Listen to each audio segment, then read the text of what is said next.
करते रहते हैं और दुआ आरज़ू करते हैं कि इनको कोई असर हो। आरज़ू 2 चीज़ें बता देता हूँ, उसके बगैर कोई कंट्री भी 2 चीज़ें मैंने जो भारत का केस सबसे पहले मेरे सामने पड़ा है, एजुकेटेड मिडल क्लास और उसके बाद नेशनलिज्म।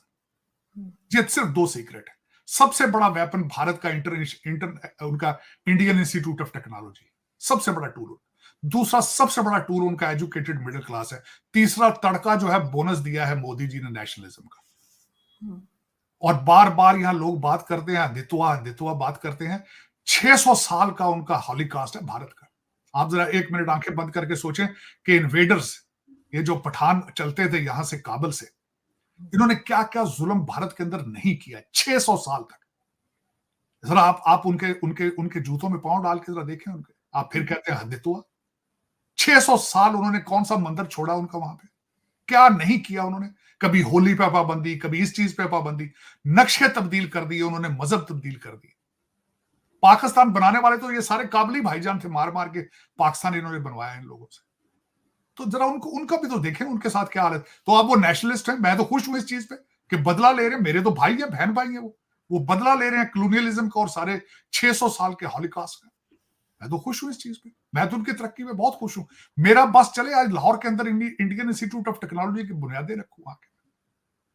बिल्कुल आपकी होना तरक्की चाहिए। सिर्फ इस चीज के अंदर है कि आप इंग्लिश और मैथ पढ़ें, वरना you won't be able to survive, you won't be able to move forward. आपकी डेस्टिनेशन काबल बन जाएगी। प्लीज जरा होश से काम ले। मैं बड़े अरसे से ये मिन्नतें तरले कर रहा हूँ।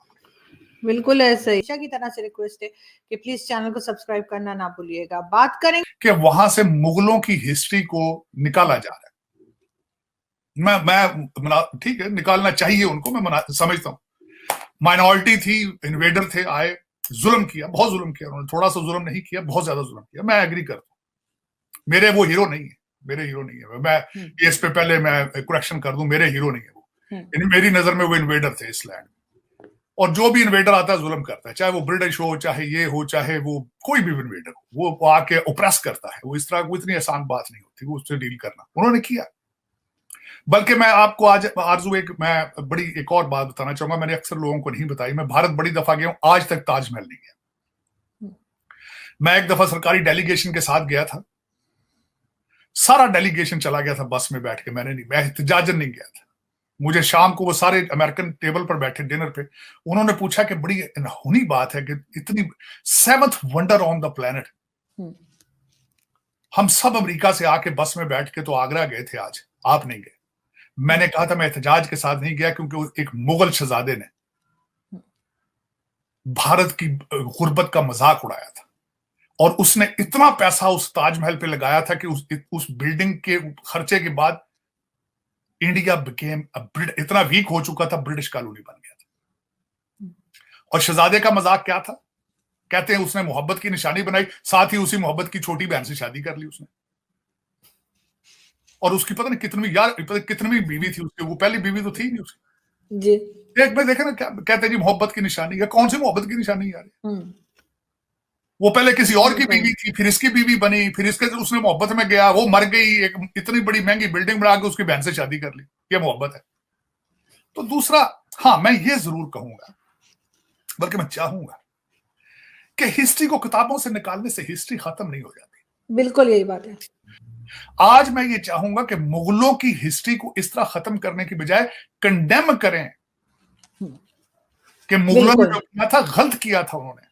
बिल्कुल उससे एक और तकवीत है, आपकी आने वाली नस्लें ये भी सीखेंगी कि हमने दोबारा ऑपरेशन एक्सेप्ट नहीं करना। सिंध से लेके मुल्तान तक जो है वो अरब हुक्मरानों का जो है वो मोहम्मद बिन कासिम के बाद जो कब्जा था, तो वो जो रावल है वो एक छोटी छोटी रियासतों को मिला के एक बड़ी फौज बनाता है और अरबों के खिलाफ एक जो है वो बगावत करता है। और फिर उस दौर में जो है वो अरबों का वो जो है वो पीछा करता है, कंधार तक जाता है और वो अरबों से इस खित्ते को आज़ाद कराता है।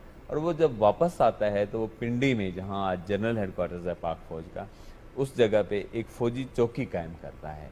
तो उसका नाम रावल था, उसी के नाम से जो है ये रावल जो है पिंडी है और उसको बापर रावल कहते हैं। आपको देखें पटवारी में आज भी पापा का लफ्ज़ इस्तेमाल किया जाता है, वो बड़े भाई के लिए इस्तेमाल होता है। तो वो बापर रावल जो है ये उसके नाम पे है। और पिंडी की वजह तस्मीर भी बड़ी दिलचस्प है। मतलब पिंडी अमूमन लोग ये समझते हैं, हम भी यही समझते रहे बड़े अरसे तक कि ये पिंड से है पिंडी, ऐसा नहीं है। अच्छा, पिंडी जो है वो उसकी निस्बत शक्ति माता से है। शक्ति माता से। शक्ति माता जो है वो जब उसने अपने आप को सती किया उसकी खामन की मौत के बाद, तो उसके जिस्म के 11 टुकड़े जो है वो उसकी राख के जो है वो उसके बाद किए गए, और वो जिन शहरों में लाए गए उनमें से एक ये शहर भी था, रावल, जो उसके नाम से। तो ये शक्ति माता की निस्बत से ये पिंडी बन गया, रावल पिंडी। पिंडी का मतलब है संस्कृत में एक ऐसी जगह जहाँ पे इंसान की कुर्बानी दी जाए, इंसान की कुर्बानी से मंसूब हो। तो ये शक्ति माता की कुर्बानी से ये शहर है रावल पिंडी। तो मतलब दो।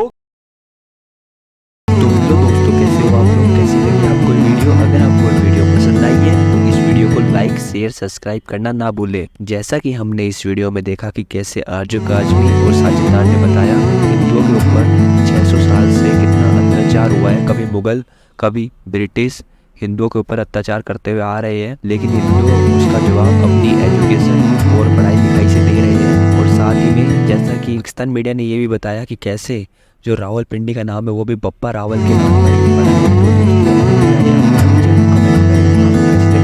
तो और इसी तरह की वीडियो अगर आप देखना चाहते हो तो हमारे चैनल को सब्सक्राइब करना ना भूलें। जय हिंद, वंदे मातरम।